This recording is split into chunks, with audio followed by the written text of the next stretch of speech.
We are here today to talk about the link of workplace inclusivity and employee burnout.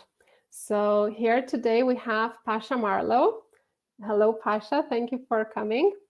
Hello, hello. And can you please introduce yourself to us? Sure. My name is Pasha Marlow. My pronouns are she, they. I'm a trained marriage and family therapist, and I work with neurodivergent individuals, couples, and groups. And I offer professional speaking and training for global companies around creating cultures of neuro-inclusion. And I'm the author of Creating Cultures of Neuro-inclusion. Fantastic. Thank you so much for coming here. And I'm Paula Liub. I am a burnout expert for autistic, ADHD, and other neurodivergent people. I have a background in psychology and many years in mindfulness, and combining those science and mindfulness, as well as my own experience as lay diagnosed autistic ADHD who's been through many burnouts. I created a system that helps neurodivergent people like me to prevent and overcome burnout for good. So today we are going to talk about this topic that I wanted to talk for a long time, because I always used to say that burnout is like a two-way street. You need a good environment to prevent burnout, but that's never enough. You also need good self-care skills to as well take care of yourself and prevent or overcome burnout as well with your input, whatever you can do. And I also wanted to start with a statistic that I found. I am curious if you, Pasha, agree, if you heard anything similar as well, that increasing inclusion can lead to 50% reduction in burnout rates. What do you think? I believe it. I have not seen that statistic, but I believe it. And I agree with you. There's internal and external factors at play. Fantastic, thank you. So today we're going to talk basically about two things. Firstly, we'll talk about the link of workplace inclusion and employee burnout. And secondly, we will talk about the actionable steps that both workplaces, employers, and employees can take to prevent and overcome burnout. So let's get started on the first bit, the link between inclusivity and burnout. So I'd like to ask you, Pasha, your input. What's your perspective about the link? Is there a link? How does it look like? How is it connected, and why? Yeah, I look through the lens of neuro-inclusion, which I feel is an extension of inclusion. I think neuro-inclusive workplaces are places that care about each person's unique access needs, support needs, and sensory needs as much as possible. So there's an external factor around the environment, around the language that is used in the workplace. Is the language inclusive? Are people being invited to decision tables in an inclusive way? And I think if there's a lack of that, somebody feels either left out or they don't fit in or they're undervalued. And then they might, from an internal lens, start to people please or overwork or overextend themselves, which then, of course, leads to the burnout potentially. Thank you for that. That definitely is making a lot of sense. So from my own perspective, what I think how it is related. So firstly is masking. A lot of neurodivergent people are used to masking, especially diagnosed. And what masking means is basically trying to pretend someone you're not, or trying to pretend that you're not experiencing the things you're experiencing, or not feeling the things you're feeling, in order to fit in around other people, in order to meet their expectations. And it is incredibly taxing. It is incredibly tiring. I came up with this example. Imagine if you had incredibly sharp stomach pain, but you at the same time could not take care of that, and you had to deliver a presentation, stay focused, be polite to everyone. It's going to be super difficult. So this is something that a lot of neurodivergent people are experiencing when we have, for example, bright lights or loud noises, or have to pretend someone we're not, have to mask a part of our identity in order to fit in and to meet other expectations. So it's incredibly tiring. So when you have to do that, when you feel that the workplace is not inclusive, when you feel like you can't be yourself, it's super tiring and it definitely contributes to burnout. Another example is microaggressions. So it's comments about sensory sensitivity or questioning competence or things like, if you can't focus, then maybe you're not good enough. But actually, like you could focus and you could do your work well if it wasn't so loud. It's not about you not being good at your work, but it's more about like how your needs are not really being met. And it could be also lack of accommodation. I also really like to mention this thing that is such a common phrase is thrown around, is what doesn't kill you makes you stronger.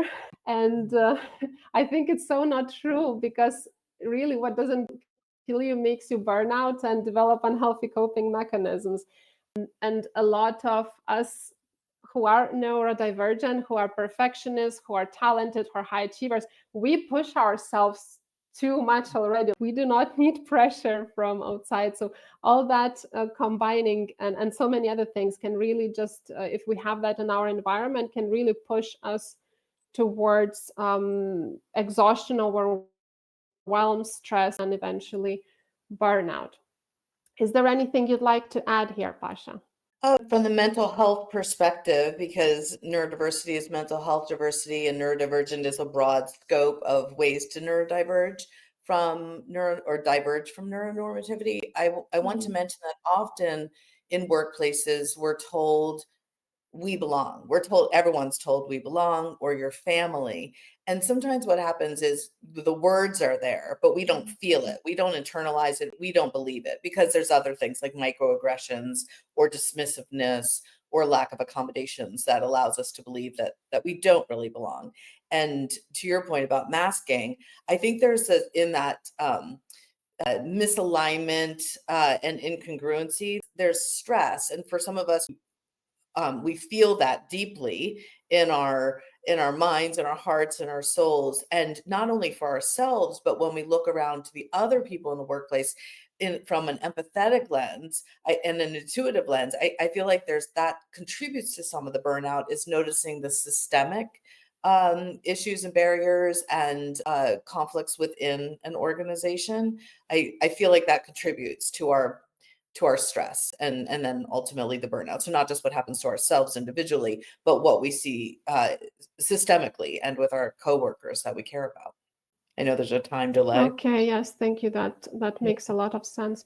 Let's move on to the second part. So, actionable steps for employers and employees. What do you think, Pasha? What could be the actionable steps both employers and employees can make, but especially maybe employers from the employer point of view?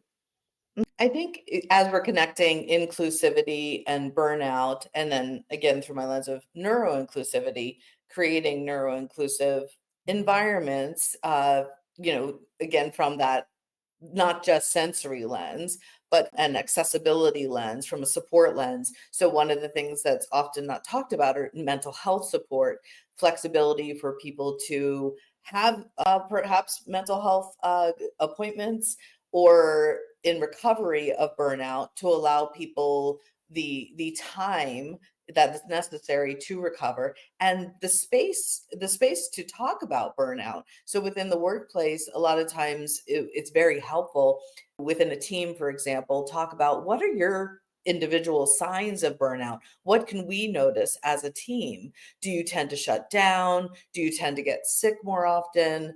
Do you tend to withdraw socially? So noticing the signs of burnout before it becomes a crisis where somebody needs to potentially take time off, to do that for each other, I think is good. So having that kind of neuro-inclusive question, that I think is one aspect. And then for the employee themselves, to notice the signs of burnout for themselves, and also know that in recovery of burnout is through connection and communicating with others and processing with others, as well as some regulation on their own. And one of the things I talk to my clients a lot about is regulating the nervous system through things like cold ice packs to stimulate the vagus nerve, or stimming, squeezy balls, things like that at work could help. But then when you go home, something like the cold shower, I use a sauna blanket because when my burnout is very intense and my emotions are very intense, I need a sensation that matches the intensity. So I use a sauna blanket, which is like a sleeping bag that gets very, very hot, because the sensation of heat matches the intensity of my stress.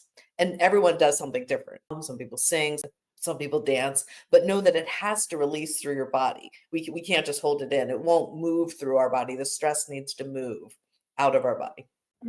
These are some really good insights. Thank you for sharing. I really like this idea that you need to move the stress out of the body.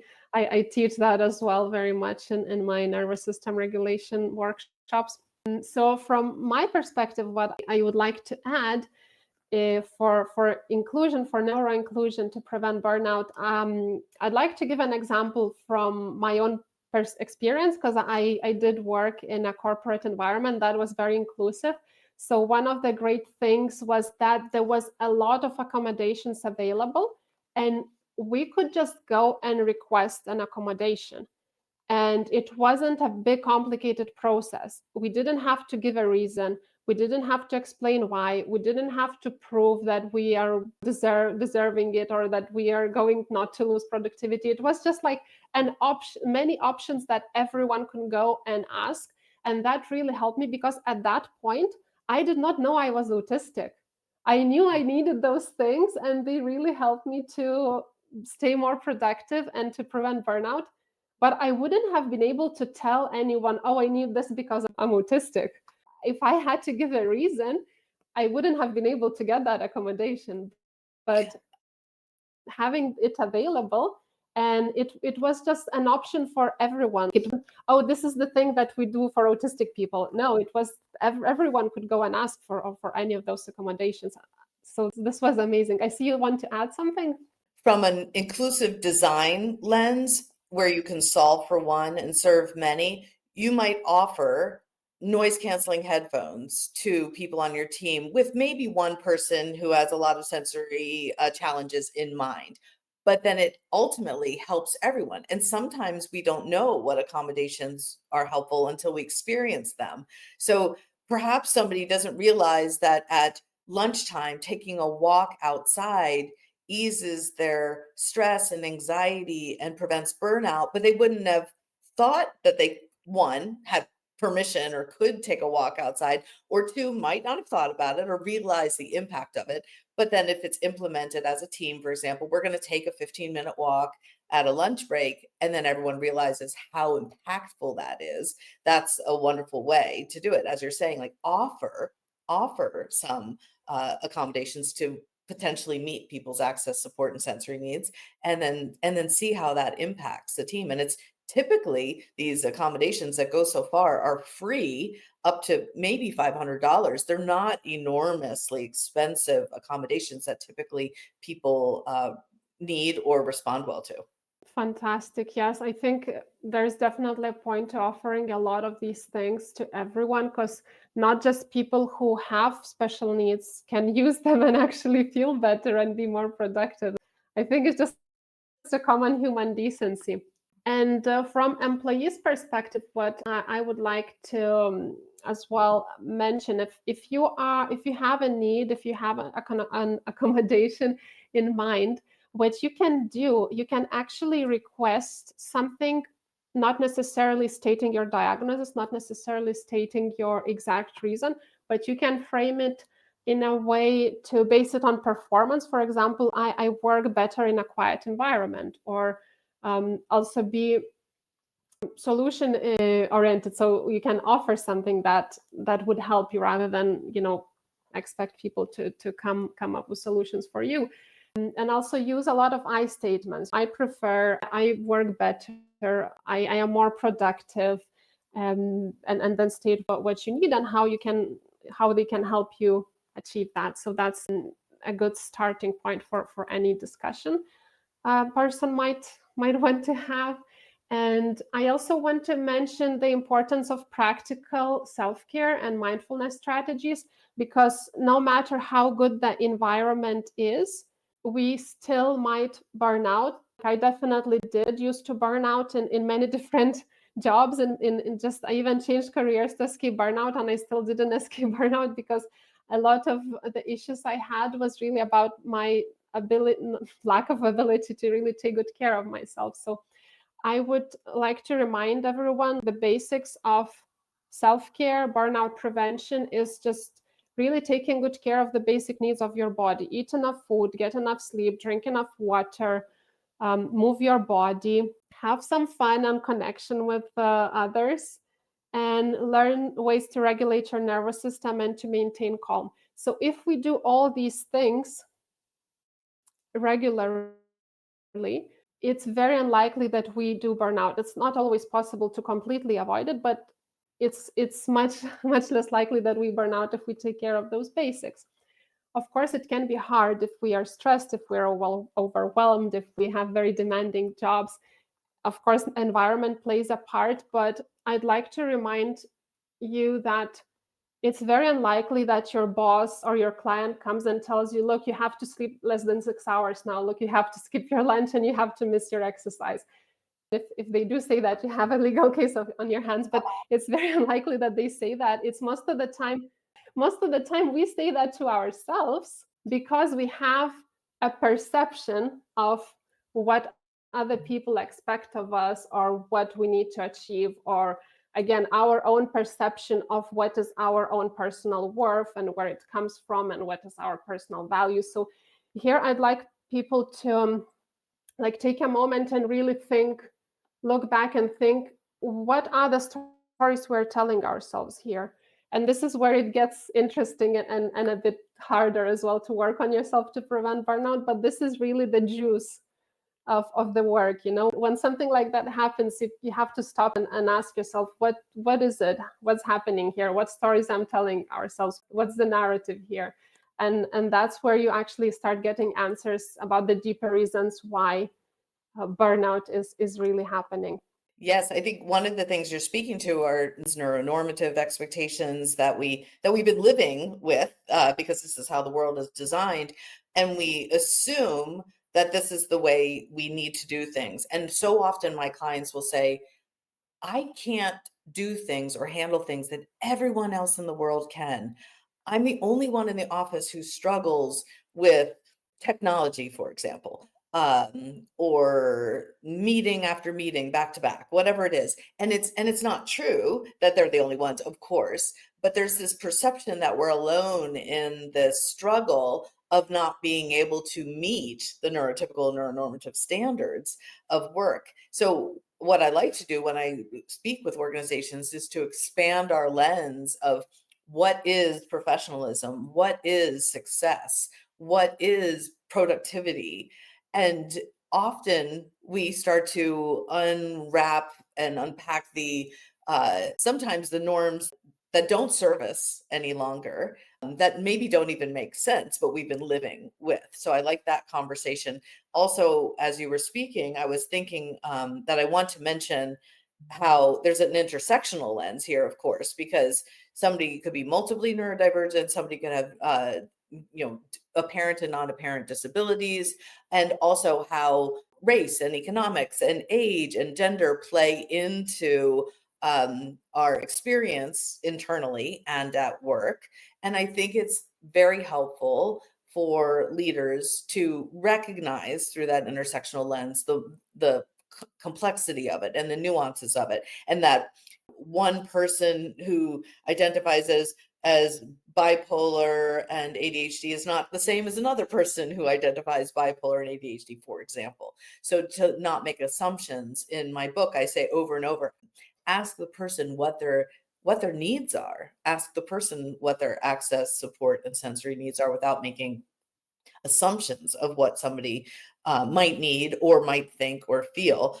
And then the other final thing I wanted to mention when you were talking, it reminded me about, because you were talking about masking up and not disclosing necessarily needs. And I want to make sure to say that the diagnoses alone of any label out there of any potential neurodivergent connected label, and the diagnoses and the disclosure that they intersect with privilege, because some people are not able to access any medical care. Some people are not able to access treatment or medication if it's needed.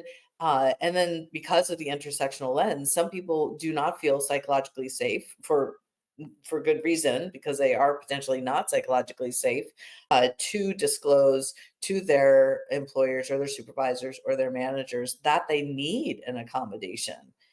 So I just want to put that out there, because I think it's sometimes lost in the conversations how much privilege plays a part in the diagnosis and disclosure, and then ultimately burnout as well, if there's extra masking and lack of accommodation or support.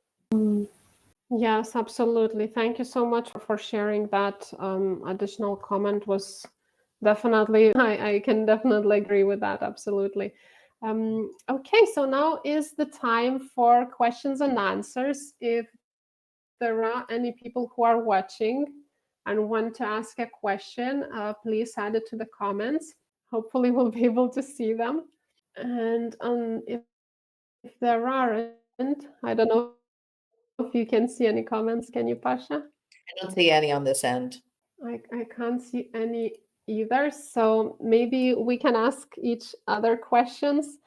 I am super curious actually to ask you, where is that boundary? Because I think that we both have, and employers both have a responsibility to meet the needs. So where is that? It's a fine line probably, because on one hand, employer needs to put effort and to make a lot of things available, but on the other hand, every autistic person is different, every person with OCD is different, right? So at the same time, like, it's also employees' responsibility to communicate their needs and to also make sure they are met as much as it's employers' responsibility. So I'm interested about, it's an intersection. Where is that line? Yeah, it's nuanced, and it actually depends on where you live and where you work, because it changes here in the US. It changes state by state in terms of laws and protection, and country by country it changes. So there's that from a legal perspective. But then also, I think if leadership is engaged in this conversation about neuro-inclusion and disability inclusion, and then they create a psychologically safe space where it's okay to ask people what their access, support, and sensory needs are, and potentially even share their own. I think it's very impactful when a leader shares their identity, shares their disability, shares their needs, and then it creates that space for everyone else to feel like, okay, this is a space where I'm allowed to ask for something and have there be no negative consequences. So I think in creating the space is very important. Creating a culture of neuro-inclusion is important. But absolutely, we have to self-advocate, right? So if we happen to be working in a place where that space isn't yet created, there's ERG groups or affinity groups or disability or DEI departments or HR departments that would be the next step in finding somebody to talk to about how they could potentially speak with their supervisor or team leader or manager about an accommodation needed. Yes, that is very good point. I think I really resonate with how the leaders act. If they present themselves as people with their own weaknesses and needs, then the employees feel like they can also be people. We don't have to each create our work. We have to present as this perfect employee who just takes the tasks. We can, as it was said in my corporate employment, where it was a really good culture, they said you can bring your whole self to work, and I really like that saying. As long as they mean it. Right? Sometimes I'll hear people say you can bring your whole self to work. And do they mean, okay, do you mean I can bring my autism and ADHD to work? Okay. Do you also mean I can bring my schizophrenia and depression to work? Can I bring my menopausal self to work? Can I really bring my whole self to work? And often it's not the case. Oh, yeah.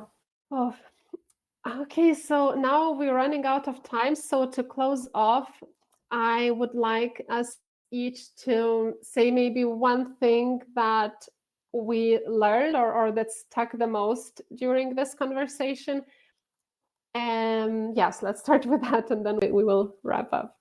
What I learned and want people to take away is I really appreciate the idea of this being both an internal about self-advocacy and self-regulation, but also the responsibility does also fall on the leaders and the organization on the whole, and for organizations that create cultures of neuro-inclusion where people can come to work and meet their needs, that they're absolutely going to see more engagement and more retention, less turnover, which is ultimately going to, of course, save the money and make the money and all the things about the ROI and the return on investment on it, the business case, but also the human case. Because as you said, we're all humans. This is all about just good peopling, and I always think it's funny that we need to make a case for just being better humans and people and caring for each other more, but